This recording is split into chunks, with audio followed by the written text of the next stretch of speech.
মদিনার পার্শ্ববর্তী একটি এলাকায় একজন মহিলা মৃত্যুবরণ করলে প্রতিবেশী একজন মহিলা সেই মৃত মহিলাকে গোসল দিচ্ছিলেন। গোসল দিতে দিতে প্রতিবেশী মহিলার হাত যখন ওই মৃত মহিলার উরুতে পৌঁছালো, এমন সময় ওই প্রতিবেশী মহিলার আশেপাশে থাকা 4-5 জন মহিলাকে বলল, এই তোমরা কি জানো এই যে মহিলা মারা গেছে তার সাথে কিন্তু অমুক পুরুষ লোকের অবৈধ সম্পর্ক ছিল। আল্লাহর কি কুদরত! এই কথা বলার সাথে সাথে ওই প্রতিবেশী মহিলার হাত মৃত মহিলার উরুর সাথে অলৌকিকভাবে আটকে গেল। এদিকে জানাজার নির্ধারিত সময় চলে আসলো, অনেক লোকজন জড়ো হলো, কিন্তু কি আশ্চর্য বিষয়, ওই মৃত মহিলাকে গোসল দেওয়াই শেষ হচ্ছে না। তখন বাড়ির পুরুষ লোকজন পর্দার আড়াল থেকে প্রতিবেশী ওই মহিলাকে জলদি করে গোসলের কাজ সম্পূর্ণ করতে বলল।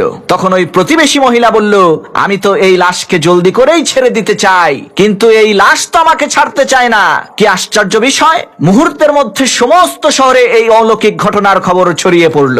এদিকে দিন পেরিয়ে রাত হয়ে যাচ্ছে, রাত পেরিয়ে দিন হলো, কিন্তু এলাকার সমস্ত মহিলারা মিলে যৌথ অভিযান পরিচালনা করেও ওই মৃত মহিলার উরু থেকে প্রতিবেশী মহিলার হাতকে আলাদা করতে পারলো না। তাই বাধ্য হয়ে ওলামা ইকরামের পরামর্শ চাওয়া হলো। তখন ওলামা ইকরাম বললেন, হয়তোবা এই প্রতিবেশী মহিলার হাত কেটে ফেলতে হবে, আর না হয় ওই মৃত মহিলার উরুর কিছু অংশ কেটে ফেলতে হবে, এছাড়া আর তো কোনো উপায় আমরা দেখতে পাচ্ছি না। তখন প্রতিবেশী মহিলার পরিবারের লোকজন বলল, আমরা আমাদের মহিলাকে ত্রুটিযুক্ত করতে চাই না। আবার এদিকে মৃত মহিলার পরিবারের লোকজনেরাও বলল, আমরাও আমাদের মহিলাকে ত্রুটিযুক্ত করে কবরে নামাতে চাই না। এখন উপায় কি?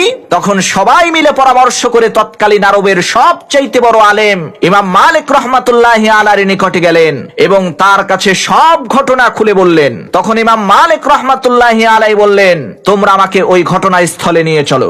যথারীতি ইমাম মালিক রাহমাতুল্লাহি আলাইহি ঘটনাস্থলে পৌঁছে ওই প্রতিবেশী মহিলাকে জিজ্ঞেস করলেন, মারে, এই মহিলাকে গোসল দেওয়ার সময় তুমি কি কিছু বলেছিলে নাকি? তখন ওই প্রতিবেশী মহিলা বলল, জি হুজুর, আমি বলেছিলাম এই মহিলার সাথে অমুক পুরুষ লোকের অবৈধ সম্পর্ক ছিল। তখন ইমাম মালিক রাহমাতুল্লাহি আলাইহি বলল, মারে, তুমি যে এই মহিলার নামে এই অপবাদটা দিলে, এর সপক্ষে নিজের চোখে দেখেছে এই রকম 4 জন সাক্ষী কি তুমি আনতে পারবা? ওই মহিলা বলল, না হুজুর, তা তো আনতে পারবো না। তখন ইমাম মালিক রাহমাতুল্লাহি আলাইহি বলল, তাহলে এই মৃত মহিলা নিজে কি তোমার কাছে এই অপকর্মের কথা স্বীকার করেছিল? তখন ওই প্রতিবেশী মহিলা বলল, না হুজুর, তাও করেনি। তখন ইমাম মালিক রাহমাতুল্লাহি আলাইহি বললেন, তাহলে কিসের ভিত্তিতে তুমি এই মহিলাকে এত বড় অপবাদ দিলে? তখন ওই প্রতিবেশী মহিলা বলল, হুজুর, আমি এই মহিলাকে কলস নিয়ে অমুক পুরুষের ঘরের দরজার সামনে দিয়ে আসতে দেখেছি।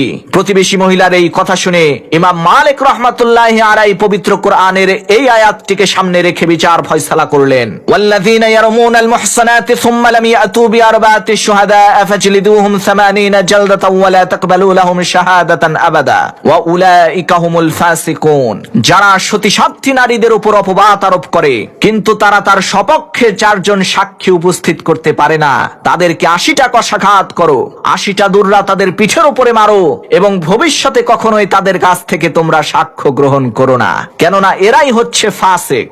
ইমাম মালিক রাহমাতুল্লাহি আলাইহি কুরআনের বিধান অনুযায়ী ওই প্রতিবেশী মহিলাকে 80টা বেত্রাঘাত করার হুকুম করলেন। যখন মহিলাকে 70টা বেত্রাঘাত করা হলো, তখনও তার হাত ওই মৃত মহিলার উরু থেকে আলাদা হলো না। যখন 79টি বেত্রাঘাত করা হলো, তখনও তার হাত মৃত মহিলার উরু থেকে আলাদা হলো না।